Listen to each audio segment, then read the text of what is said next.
Locating places on Earth, understanding time zones. Have you ever tried calling someone in another country and then realized it's the middle of the night for them? Why does that even happen? Let's find out. We all know that latitude and longitude help us locate places on Earth.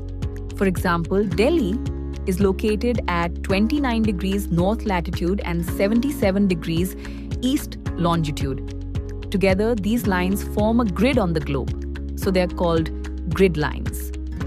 But what do these lines have to do with time difference? To understand this, let's zoom out into space and look at Earth from above.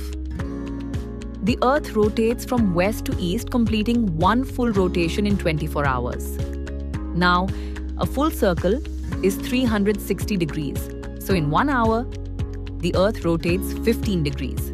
This is where time comes in. If it is 12 p.m. at the Prime Meridian, Greenwich, it will be 1 p.m. at 15 degrees east and 11 a.m. at 15 degrees west. So the rule is simple. Move east, add time.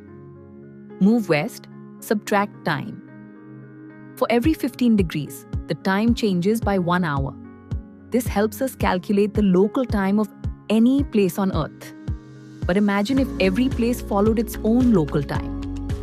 Things would get confusing very quickly. So, to make life easier, the world follows standard time. The Prime Meridian at Greenwich is used as the reference.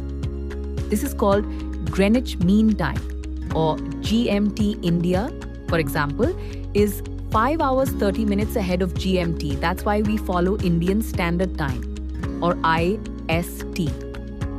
Now, if you look at a world map, you'll notice that longitudes divide the Earth into time zones.